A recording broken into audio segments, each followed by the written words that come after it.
बिस्मिल्लाहिर्रहमानिर्रहीम। अस्सलाम वालेकुम। आप देख रहे हैं डाइनिंग आवर कुकिंग विद आसमा शाह। चूल्हा ऑन किए बगैर झटपट से आज हम ज़बरदस्त चॉक बार बना रहे हैं। इसमें क्रीम, कंडेंस मिल्क, ना ही खुश्क दूध जाएगा। एक चॉक बार की कीमत में आप 4 बच्चों के लिए चॉक बार बना सकते हैं। इस रेसिपी को शुरू करने से पहले अगर आप इस चैनल पर नए हैं और अभी तक आपने सब्सक्राइब नहीं किया तो ब्लैक सब्सक्राइब के बटन के साथ साथ अगर आप घंटी के निशान को ऑल पे कर देंगे ना तो आपका हमारा राब्ता बरकरार रह सकेगा। वीडियो अपलोड होती है आपको नोटिफिकेशन मिल जाएगा। यहाँ पे इसराइली प्रोडक्ट्स का तो हमने बाइकआउट किया हुआ है ना, सो हमने छोटे 2 पैक लिए हैं। ये तकरीबन 10 बिस्किट्स बन जाते हैं। यहाँ पे आते ना क्रीम वाले कोई भी चॉकलेट के बिस्किट ले लेने हैं। रियो बिस्किट हमने भूले से भी इस्तेमाल नहीं करने। यहाँ पे दूध 200 ml का छोटा ग्लास है, यानी 250 ml से थोड़ा कम दूध हम ले रहे हैं। इसे हाई स्पीड पे ब्लेंड कर लेते हैं।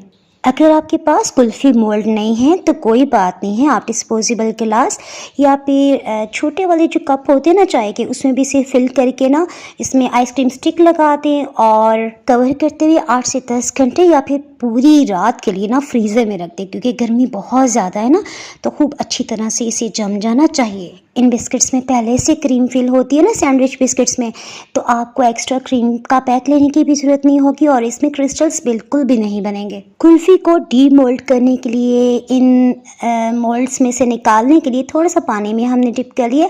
हल्का सा आप हिलाएंगे ना तो ये कुल्फ़ी आसानी से निकल आएगी। ये इतनी टेस्टी है ना कि अगर आप वैसे भी चाहें तो खा सकते हैं, लेकिन क्योंकि हम चॉक बार बना रहे हैं ना तो यहाँ कुकिंग चॉकलेट आपको किसी भी अच्छी कैश एंड कैरी से मिल जाएगी। यहाँ पे ना मैं क्राफ्ट की कुकिंग चॉकलेट इस्तेमाल कर रही हूँ। प्लीज़ अगर आपको किसी अच्छे पाकिस्तानी ब्रांड की चॉकलेट का पता हो ना तो मुझे ज़रूर बताइएगा। गर्मी की वजह से ना ये बहुत जल्दी कट गई है।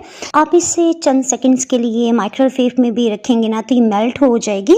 लेकिन सबसे बेस्ट तरीका ये है कि हम डबल बॉयलर की जरिए इसे गर्म करें। सॉसपैन में पानी खूब जब अच्छी तरह से गर्म हो गया हमने हीट को ऑफ कर दिया और एक बिल्कुल खुश्क बाउल में ना हमने इसे डाला और इसमें 7 से 8 खाने वाले चम्मच हमने कुकिंग ऑयल डाला है। अगर आप घी डाल रहे हैं ना तो आपने इसमें 2 से 3 टेबलस्पून भर के डाल देना है। उस तरह से ना ये चॉकलेट जो है ये जब पिघलेगी तो ये थोड़ी पतली पतली हो जाएगी, मिकदार में ज़्यादा हो जाएगी और चॉक बार पे इसकी कोटिंग बहुत इजीली हो जाएगी। देखिए इसमें इसे मिक्स करते हुए जब सभी लम्स गुठलियाँ ख़त्म हो जाए ना उसके बाद आपने मैंने दोबारा से ना फ्रीज़र में रख दी थी कुल्फ़ी, और आप जब ये रूम टेम्परेचर पे आ जाए चॉकलेट आपने बस टिप करते फ़ौरन से निकाल लेना है ताकि इस पर पतली कोटिंग हो। अगर ज़्यादा देर की रखेंगे ना तो इतनी ज़्यादा इसकी मोटी वाली कोटिंग हो जाएगी कि आप बाइट लेंगे तो आपसे ना खाया नहीं जाएगा। दुआ में याद रखिए। Thanks for watching.